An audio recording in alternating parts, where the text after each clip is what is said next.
자, 이번 시간에는 청산별곡부터 하겠습니다. 자, 지난 시간에 우리가 고려가요에 대해서 배웠죠. 고려가요의 특징, 가장 큰 특징, 삼분후. 삼음보, 분절체, 후렴구가 존재한다는 걸 일단 생각을 하시고, 자, 그 고려가요의 또 대표작이죠. 청산별곡입니다. 청산별곡은 총 8연으로 된 고려가요고요.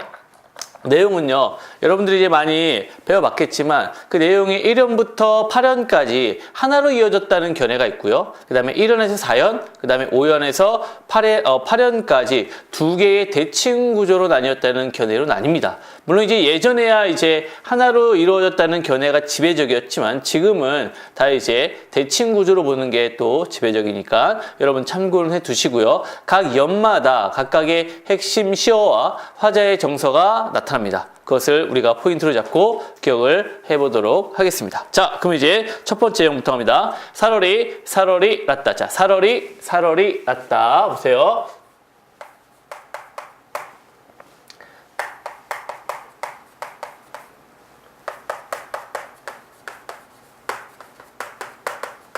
자, 처음에 보면은 사러리, 사러리, 라따라고 됐는데 여기는 원래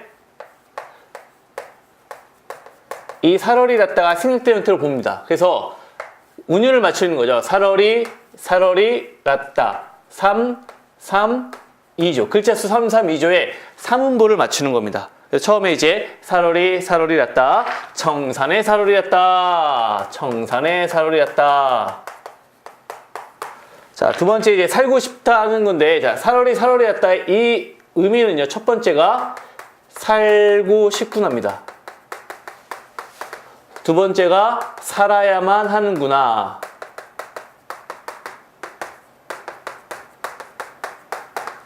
자, 그래서 첫 번째는 약간의 소망적인 태도로 볼 수 있고요. 두 번째는 살아야만 하는 어쩔 수 없는 상황이라는 걸 알 수 있겠죠? 그곳이 바로 어디라고요? 청산입니다. 그래서 청산은 여기서 첫 번째 핵심 시연되어 바로 이상향인과 동시에 그냥 이상향이 아니라 자, 도피처로서의 이상향이 됩니다. 자, 그 이유는 밑에 나옵니다.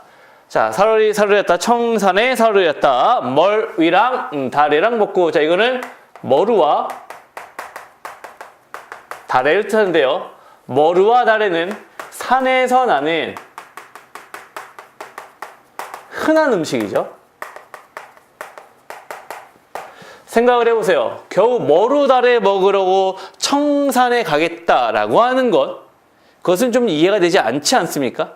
자, 그 이유가 바로 무엇이냐? 바로 머루와 다래조차 먹기 힘든 현실이라는 걸 반영하는 겁니다. 그만큼 힘들고 가난하고 배고픈 현실을 반영하는 거죠. 그렇기 때문에 그것을 벗어나고자 하는 화자의 심리가 드러나는 겁니다. 그렇기 때문에 이 이상향은요, 바로 도피처로서의 이상향이 되는 겁니다. 그래서 자, 얘는 머리랑 다래랑 먹고 청산에 사러리였다. 자, 그 다음에 이제 얄리얄리얄라성 얄라리얄라 이 후렴구가 나오죠. 이 후렴구는 자, 후렴구가 이제 첫 번째 나오는데 이건 한 번만 쓰겠습니다. 후렴구는 계속 동일합니다. 자, 일단은요, 내용이 없습니다. 내용은 없어요. 그렇죠? 얄리얄리얄라성 얄라리얄라. 리을음과 이응음의 반복입니다. 그래서 경쾌한 리듬을 형성해요. 경쾌한 리듬감이고요. 그래서 이건 또 운율을 형성하는 요소가 됩니다. 그렇다면 여기서 이제 포인트는 이거죠. 경쾌한 리듬인데 위에 있는 내용과 어떻습니까? 대조가 되죠.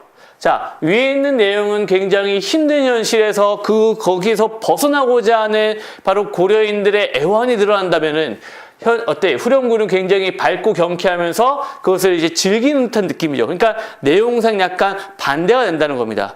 근데 그 이유는 바로 무엇이냐? 바로 이런 힘든 현실을 경쾌한 리듬감을 통해서 극복하고자 하는 바로 고려인의 낙천적 성격이 반영이 되었다. 이렇게 우리가 이야기를 합니다.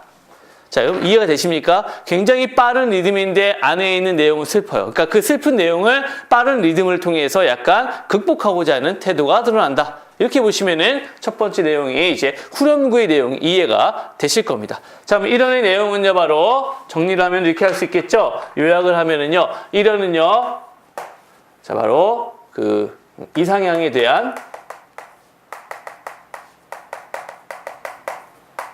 동경이 됩니다. 동경.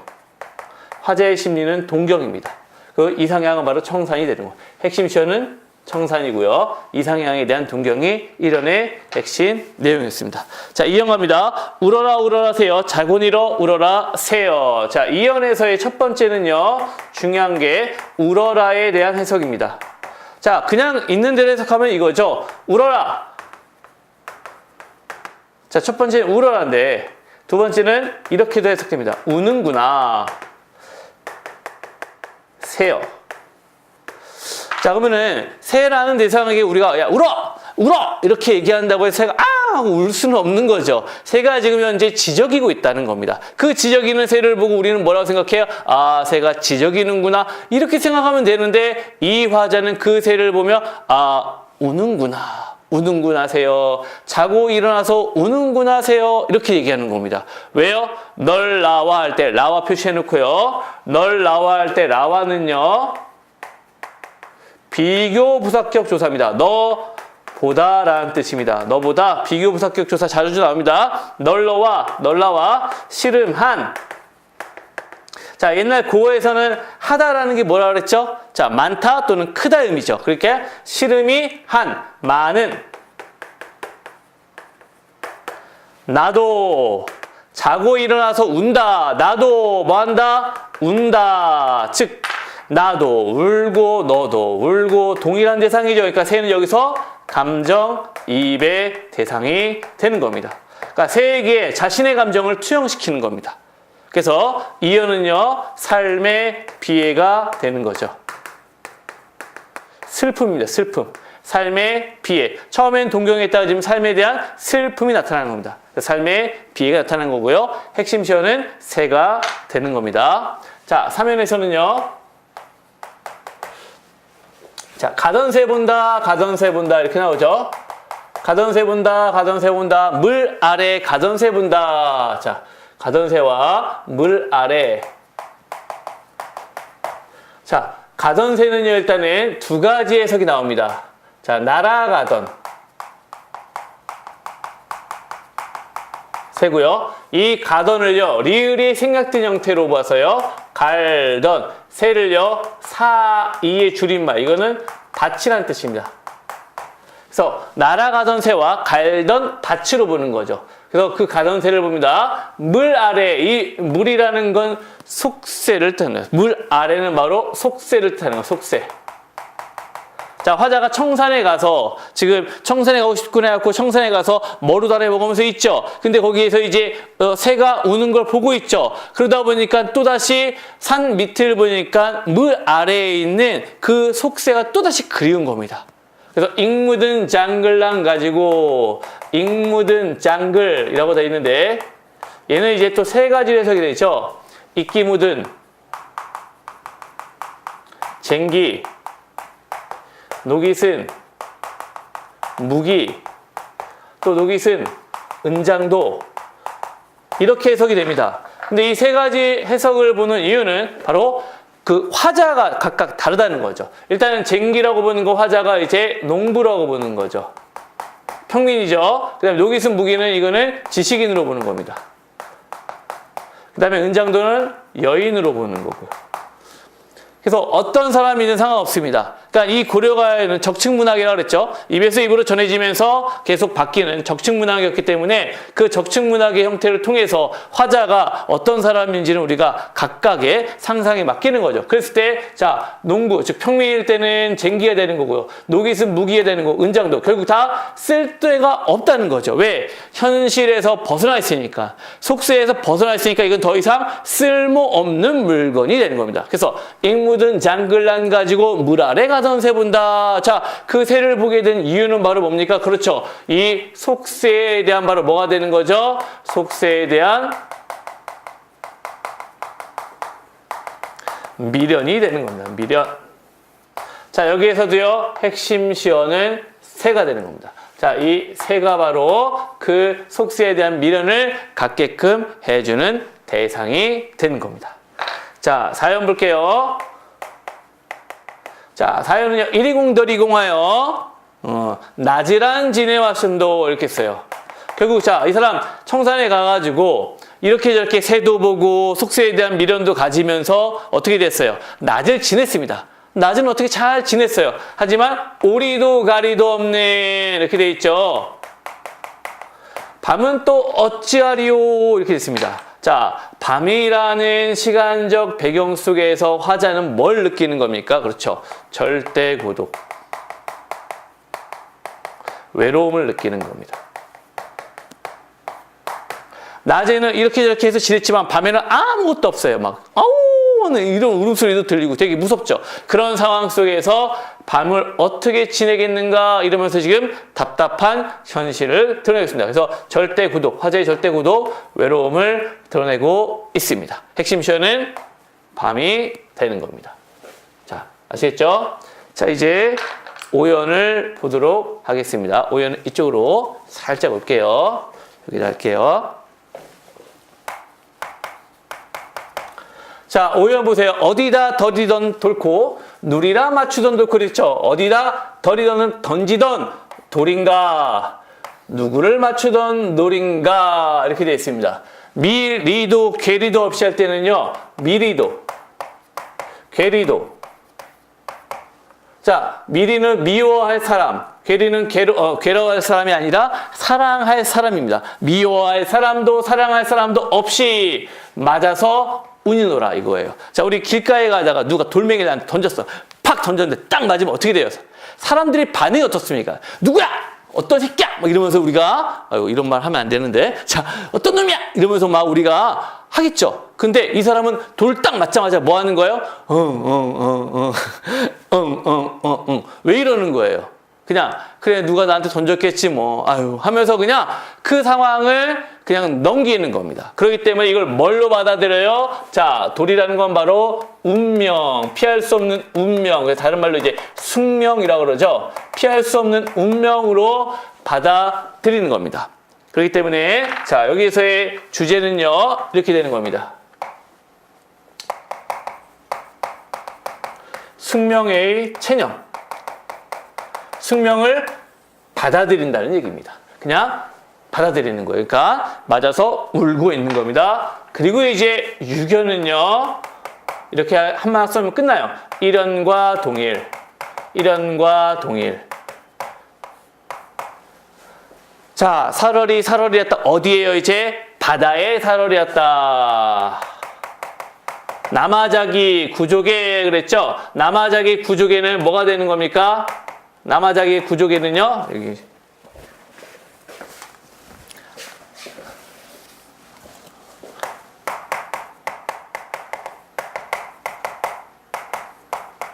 구조개는 이제 굴과 조개, 이거는 이제 그런 해산물을 얘기하는 거거든요. 이 바다는 청산과 똑같은 의미고요.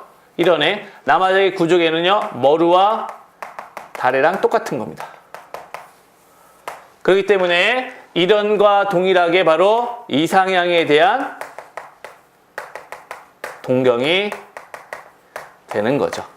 아시겠죠? 자, 그래서 오연과 유견을 우리는 이렇게 체인지를 하면은 오연과 유견을 바꿨을 때예요. 이 오연과 유견을 바꿨을 때 우리는 이걸 대칭적 구조로 보는 겁니다. 이 오연과 유견을 바꾸면 유견이 오연이 되는 거죠. 그 오연이 됐을 때 1연과 동일, 그 다음에 2연과 저 오연이 동일, 3연과 7연이 동일, 4연과 8연이 동일 이런 식으로 해서 1절, 2절 구조였던 대칭 구조다. 이렇게 우리가 설명을 하고 있습니다. 자, 그럼 이제 7연, 8연이 나왔는데요. 제일 중요한 연입니다. 이제 7연과 8연. 이제 마무리를 가다 보니까 되게 중요합니다.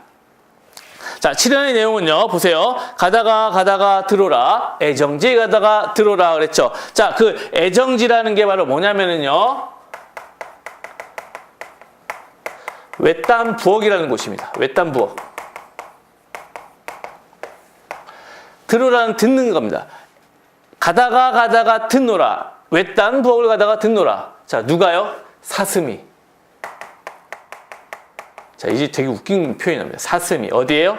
짐대라는 건 장대에 올라. 해금을, 혀거를이라는 게 뭐예요? 혀다. 지난 시간에 배웠죠? 혀다 뭐였어요? 그렇죠. 여기선 악기를 연주하다라는 뜻입니다. 해금을 연주하는 걸 듣는 겁니다. 갑자기 외딴 부엌에 갔는데 외딴 부엌에서 갑자기 뭐 해금 소리가 나는 겁니다. 그래서 딱 봤더니 웬 사슴 한 마리가 막 장대로 막 올라가는 거야. 그 올라가가지고 막 갑자기 해금을 막 연주를 하는 거예요. 이게 무슨 말도 안 되는 상황입니까? 그렇죠? 말이 절대 안 돼요. 이게 말이 안 돼. 만약에 이게 진짜 말이 된다면 그게 바로 뭐예요? 그렇지. 그게 바로 기적입니다. 기적이 일어나길 소망하는 마음입니다. 기적이 일어나길 소망하는 마음이 바로 여기에서의 주제의식입니다. 말도 안 되지만 그 말도 안 되는 현실이 일어났으면 바라는. 그러니까 고려시대는 그만큼 힘들었다는 겁니다. 힘든 현실을 벗어나고 싶었기 때문에 이런 말도 안 되는 현실이 일어났으면 좋겠다. 이렇게 보는 거예요. 그래서 첫 번째 사슴은요. 진짜 사슴으로 얘기도 할 수 있지만 두 번째는요. 사람의 오기, 잘못된 표기로도 봅니다. 원래 사람이라고 써야 되는데 이건 잘못된 거 아닌가 이렇게도 보고요. 세 번째가 바로 뭐냐면은요. 광대로 봅니다. 광대. 그러니까 세 번째로 보는 게 아마 제일 바른 해석일 겁니다. 그러니까 그 산대놀이 하는 광대 있죠. 사슴탈을 쓴 거죠. 사슴탈을 쓰고 이제 광대가 장대에 올라가가지고 그런 연주를 하는 그런 또 약간의 서커스 쇼 있죠. 이런 것들을 하는 상황으로 보시면은 되겠습니다. 그래서 자 7연의 내용은 이렇게 됩니다. 그리고 이제 8연은요. 핵심 시어 딱 정리하면 끝납니다. 자 여기다 정리할게요. 8연은요. 가다가 배부른 독에 배부른 독 항아리입니다. 설진 강수를 빚어라 독한 술입니다. 자 강수 여기서는 핵심입니다. 7연에서는 아까 사슴이 핵심 시어였고요. 8연에서는 강수입니다. 조롱곳 누룩이 매와 잡사하니 그랬어요. 조롱곳 누룩이 매와 잡사하니 이게 바로 뭡니까? 자 쉽게 생각하면 돼요. 술 냄새입니다. 술 냄새가요 나를 유혹하니 이렇게 요약하면 되겠죠. 술 냄새가 나를 잡을 수는 없는 거죠. 왜? 걔들이 나를 잡을 수 있는 어떤 사람이나 이런 대상이 아닙니다. 그렇기 때문에 이거는 주객 전도식 표현 써놓으세요. 주객 전도식 표현도 되는 겁니다. 그들이 날 잡을 수가 없어요. 내가 뭐 하는 거예요 지금? 유혹에 빠지는 거야. 어우 장난 아니야.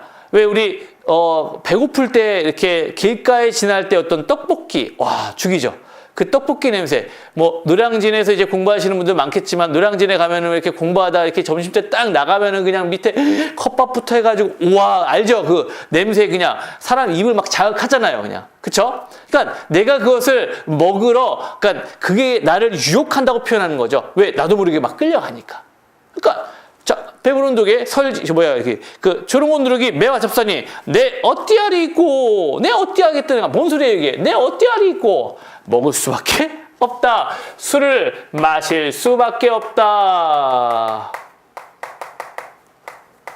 이겁니다. 결국 술을 통해서 화자는 뭐라고 싶은 겁니까? 그렇죠. 갈등의 일시적 해소를 바라는 겁니다. 술이라는 곡에서 갈등을 해소하는 매개체. 강수는 바로 갈등을 해소하는 매개체. 이게 될 수가 있습니다.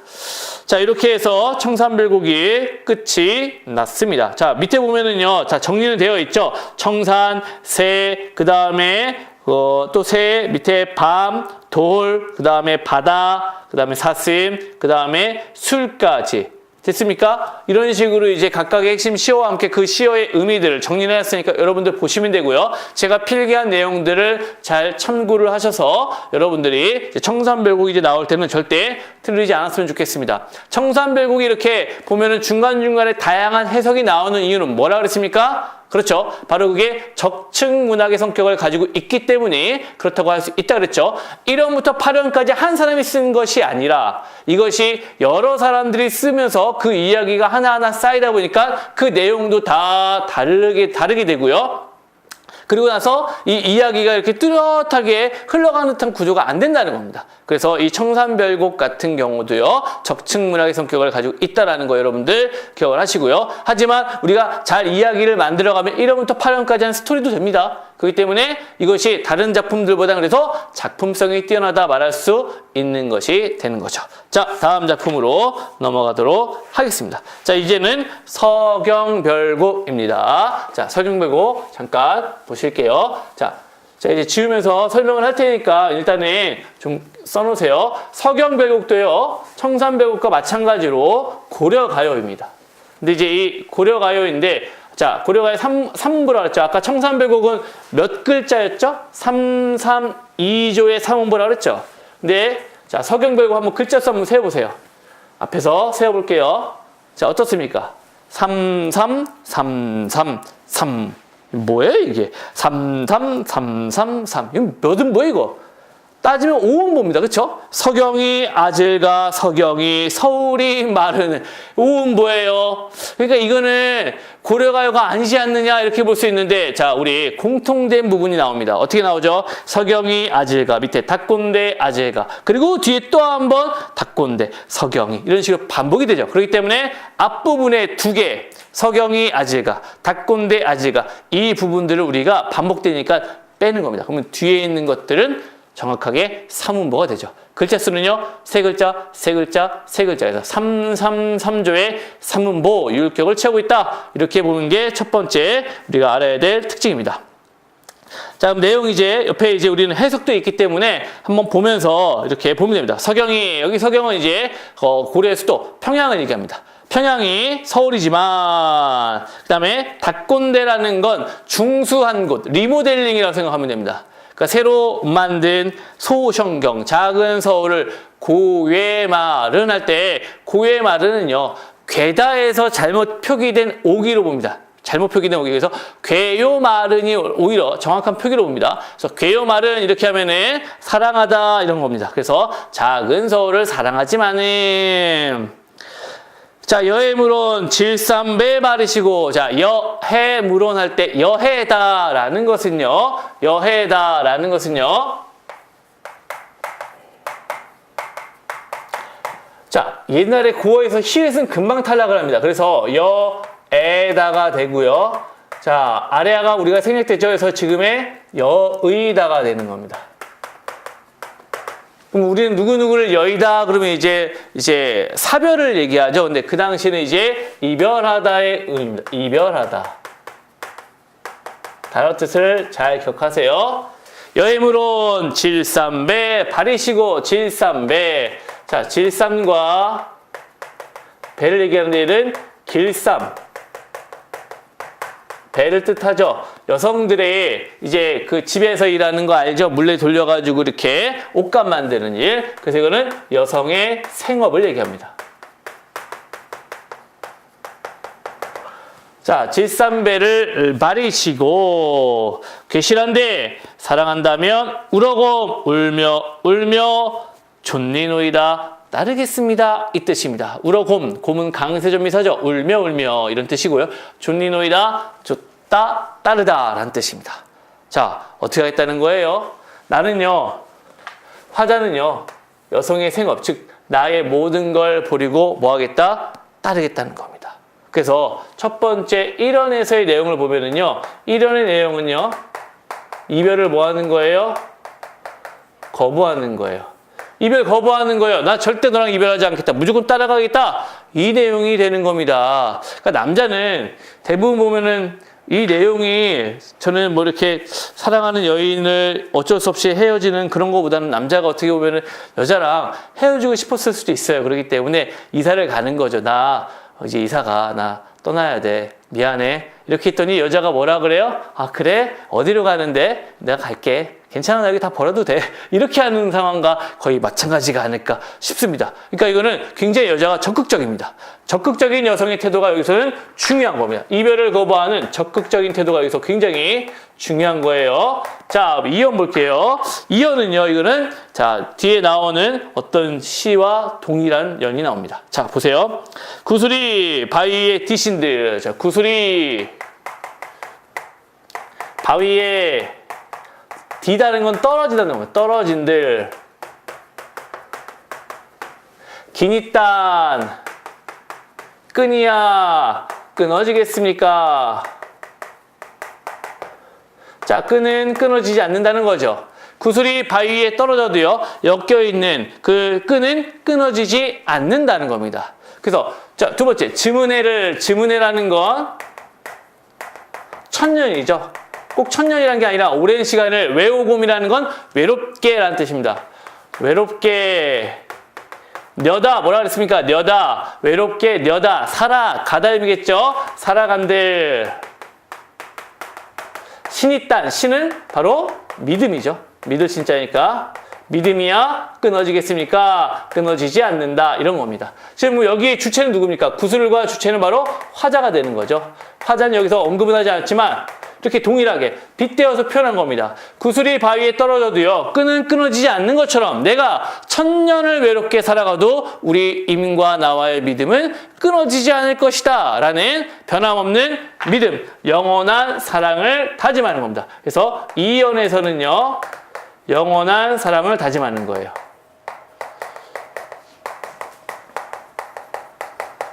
영원한 사랑을 다짐하는 겁니다. 자, 그리고 이제 여기 서경별국의 백미는 바로 사면이죠. 자, 대동강.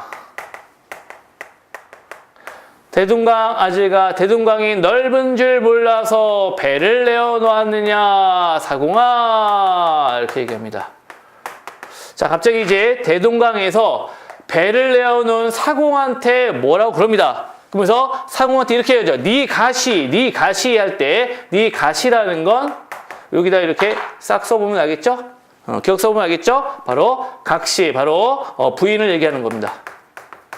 네 각시 럼난디 몰라서 럼난디 할 때는 이 럼나다는요, 요걸 어를 아로만 바꿔보세요. 그럼 되게 쉬웁니다. 람나다, 람난디. 그래서 요거를 앞에 이렇게 넣어보면 알겠죠. 바람난지 이렇게 해석이 되겠죠? 바람난지 몰라서 즉 음탕한지 바람난지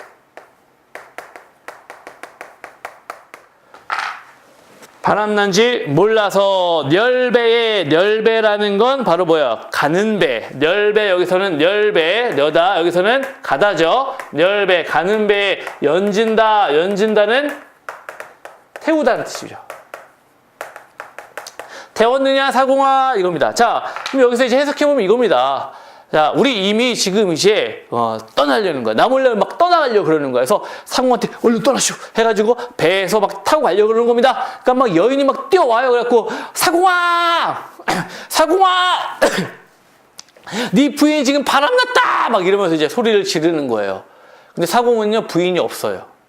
모르는 거야. 사공에 부인이 있는지 없는지. 근데 이제 부인이 있었겠죠. 왜냐면은 상투를 튼 걸 봤을 겁니다. 그러니까 이제 그렇게 얘기했겠죠. 옛날에 상투를 트면 이제 여자가 있었다는 뜻이니까. 그래서 그걸 보고 네 부인이 바람났다 막 이렇게 소리를 지르는 겁니다. 그러면은 사공이 뭐라고? 우리 부인이 집에 혼자 있었을 텐데 에이 하면서 다시 돌아와가지고 이제 배를 버리고 집으로 뛰어간다면은 님은 갈 수가 없잖아요. 결국 이건 뭡니까? 바로 사공을 붙잡아 두겠다라는 것은 누굴 잡겠다는 뜻이에요? 그렇죠.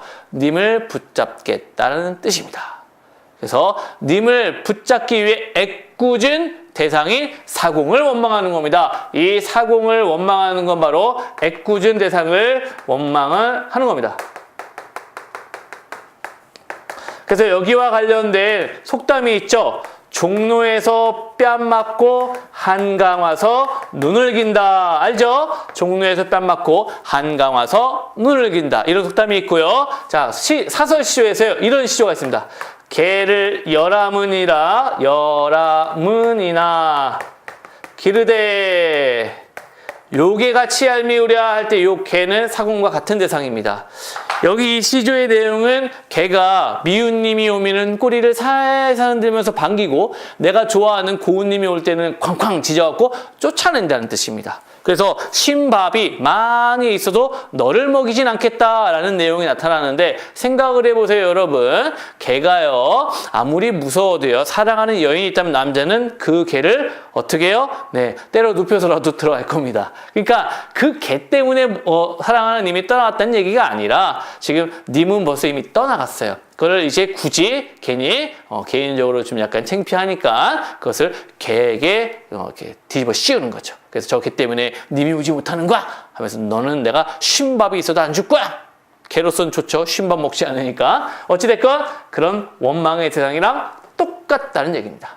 자, 마지막 부분 볼게요. 자, 대동강 건너편 고질 배 타들면 겉골이다. 자, 마지막에 나오는 요 표현 꽃. 이게 이제 꽃입니다. 꽃. 배 타들면 겉골이다. 꺾다. 제가 지난 시간에 얘기했던가요? 이 꽃 기억나죠? 나무. 동동에서 배운 기억이 날 겁니다. 꽃이나 또는 나무를 뭐하다? 꺾다라고 하면은 뭐요? 정을 통하다 이런 의미죠.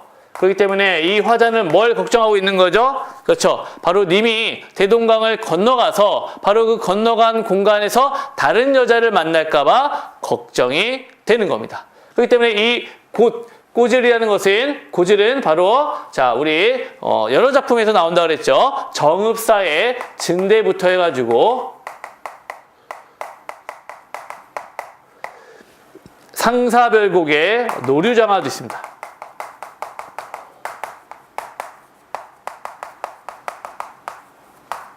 만전춘별사 좀 이따 배우겠지만 만전춘별사의 소도 있고요. 이렇게 이런 소재들이 나왔다 하면 이건 다 다른 여자 이런 걸 뜻하는 겁니다. 그러니까 이런 걸 기억하고 여러분들 이 여자는 그래서 절대적으로 이별을 거부하는 적극적인 태도가 되는 겁니다. 이별을 거부하는 적극적인 태도 이게 바로 이 시의 주제가 되는 겁니다. 아시겠죠? 그 다음에 이제 하나만 더 한다면 여기요. 자, 서경별곡 2연은요. 아까 얘기했지만 이거는 다른 시에도 나옵니다. 즉 정석가라는 시에 유견에 나오죠. 정석가 유견에 그대로 이 내용이 나옵니다. 그 말은 같은 내용이 반복됐다는 것은 첫 번째, 당시에 유행하던 구절이 아니었을까 이렇게 추측을 하는 겁니다. 근데 우리 고려가요는 입에서 입으로 전해졌기 때문에 그걸 모릅니다. 정확한 연도를 알 수가 없어요. 그렇기 때문에 얘는 정말 같은 시대였는지 아닌지도 몰라요.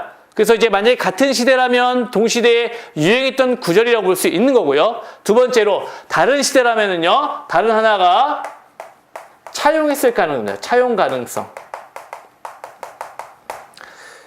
우리 노래도 보면은 그 어떤 구절이 아름답거나 또는 좋거나 이러면은 한 몇 년 지난 다음에 또 몇십 년 지난 다음에 그 구절을 인용하는 노래들이 나오죠. 리메이크라든지 아니면은 그 뭐라 그러지 약간만 섞는 거 그런 전문 용어가 있던데 하여튼 그런 식으로 해갖고 그 조금만 그 안에 섞어서 내용이 나오는 것들도 있잖아요. 그러니까 박진영이 뭐 썸머 징글벨 같은 노래를 보면은 그 안에 징글벨의 노래를 캐롤을 집어넣어가지고 그 노래를 만들어내잖아요. 그런 것처럼 예 그런 중간에 어떤 유행하던 구절을 차용했을 가능성도 있다는 겁니다. 그래서 이어는 바로 정석가 유견과 동일한 구조가 되는 겁니다. 됐습니까? 자, 그럼 이제 다음 작품으로 넘어가도록 하겠습니다. 자, 가시리 볼게요. 세 번째 가시리는요. 필기하지 않고 그냥 바로 할 테니까 여러분들 잘 들으면서 따라오세요. 자, 가시리 끊고 입고 끊으세요. 3-3-2조죠. 3-3-2조의 역시 3호입니다. 나난 이거는 나난이라는 것은 이게 지금 여음구기 때문에 생략하면 되는 겁니다. 그냥 여음이에요. 이거는 음보수에 끼지 않아도 되는 겁니다.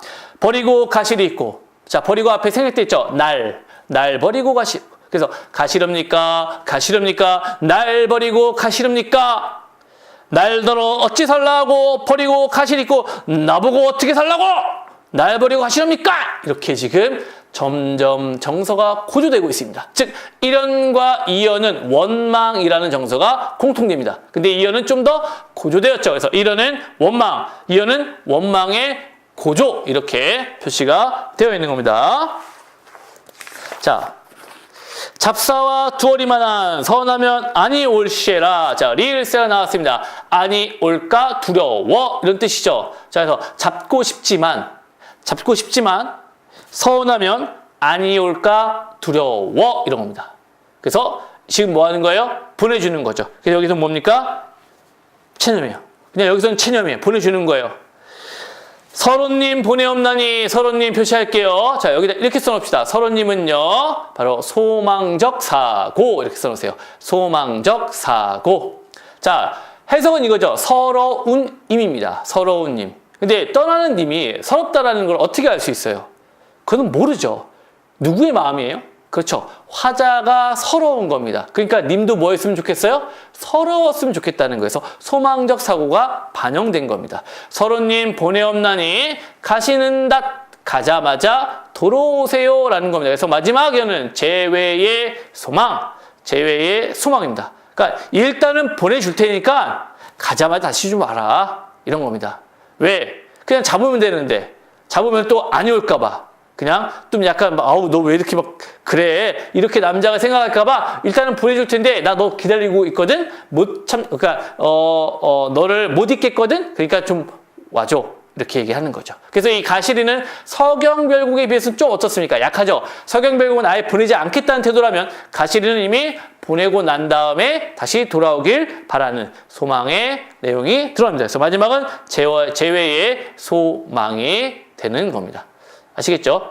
가시리의 내용 바로 이런 내용이 되는 거 역시 이별의 정환을 다룬 시가가 되는 겁니다. 됐습니까? 자, 밑에 이제 정석가를 보도록 하겠습니다. 정석가는요, 이거는 되게 좀 내용 자체가 되게 독특합니다. 일단은 생략이 되어 있긴 하지만요. 일단 1원은요. 옆에 써놓을게요. 1원 옆에 써놓으세요. 이거는요. 후대에 첨가되었을 가능성이 큼 이렇게 써놓으세요. 역시 동동의 1원과 마찬가지입니다. 얘도 전혀 관계없는 내용이 들어가 있습니다. 그래서 이것도 후대에 첨가되었을 가능성이 큰 부분입니다. 딩하도라 당금의 계상이다. 딩하도라 당금의 계상이다. 그래서 징이여 도리여 지금 계십니다. 징이여 도리여 지금 계십니다. 선왕성대에 논의아와제이다. 선왕성대에 놀고 싶습니다. 즉 태평성대에 놀고 싶습니다. 그렇기 때문에 송축의 내용이 되는 겁니다. 아시겠죠? 얘는요, 그러니까 후대에 첨가되었을 가능성 이걸 생각하시면 돼요. 자, 두 번째 원 보세요. 이제 여기가 중요합니다. 삭삭기. 자, 삭삭기는 바삭바삭 이런 뜻입니다. 삭삭기. 바삭바삭 새 모래 새가 이제 가느다랄 새자를 써서요. 가느다란 모래 별 해는 벼랑에 그래서 바삭바삭 가느다란 모래 벼랑에 바삭바삭 가느다란 모래 벼랑에 구운 밤을 구웠어요. 생밤이 아니라 밤을 구웠어요. 군밤이라고 그러죠. 우리 군밤 닷대를 심습니다. 다섯대를 그 모래밭에 심는 거예요. 그 밤이 우미도다 쌍나거니와 그 밤이 우미도다 쌍나거니와 유독하신 님을 뭐 하겠다고요? 여의와 자 아까 여의다가 뭐라 그랬어요? 이별하다 그랬죠. 자 상황을 보세요.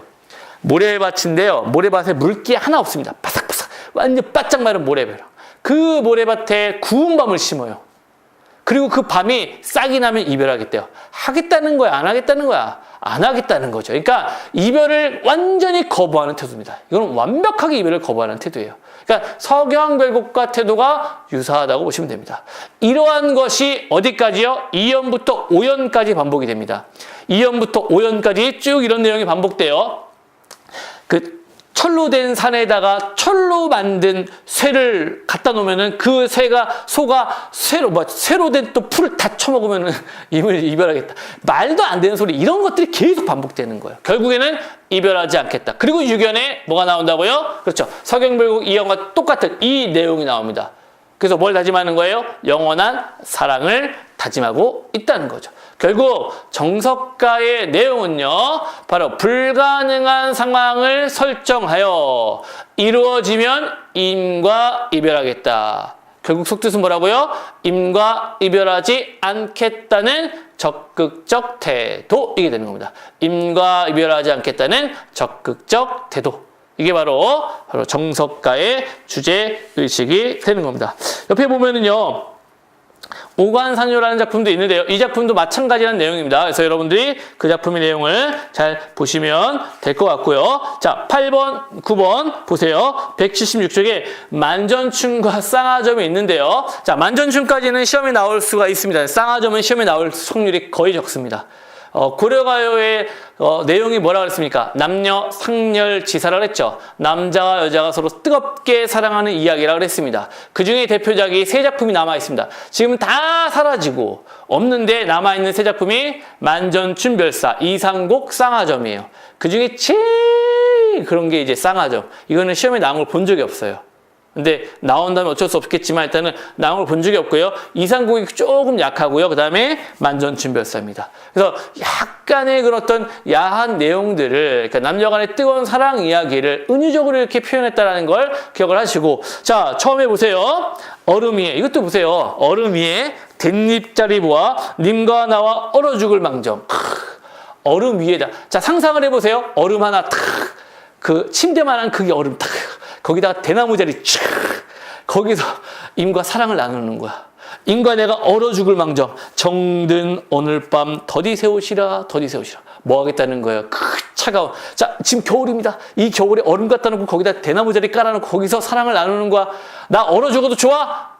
왜? 임과 함께라면 뜨거운 사랑을 다짐하는 거죠. 그렇죠? 저 같으면 안 합니다. 완전히. 어휴, 이건 말이 안 되는 거죠. 그만큼 뜨거운 사랑을 다짐하는 거예요. 야죠. 자, 그 다음에 경경 거침상에 어느 잠이 오리요. 2연에서 확 바뀝니다. 1연에서 이렇게 뜨겁게 사랑했던 화자는요. 2연에 경경 고침상. 자, 해석 보세요. 뭐라고 됐어요? 근심 어린 홀로 베갯머리에. 무슨 말이에요? 님이 떠났습니다. 뭐야 이게? 남자와 뜨거운 사랑을 나누더니 남자는 떠나버린 거야 또. 참 안타깝죠? 그래서 경경고침상에 어느 잠이 오리요? 잠이 온다 안 온다? 오지 않는다. 이런 얘기입니다. 서창을 열어니 도화이 바라도다. 자, 서쪽 창을 여니까요, 도화가 피었다는 겁니다. 도화는 복숭아 꽃입니다. 도화는 시름 없어 소춘풍하나다. 소춘풍하나다. 도화는요, 시름이 없어져 소춘풍. 봄바람에 뭐합니다? 소 웃습니다. 봄바람에 춘풍에 소 웃습니다. 하하. 그러니까 여기서 소는 이제 미소할 때 그 소인데, 하하. 이렇게 살짝 웃는다고 보면 되지만 약간의 뭐예요? 비웃음처럼 보이는 거예요. 봄바람에 하하하 혼자 있냐?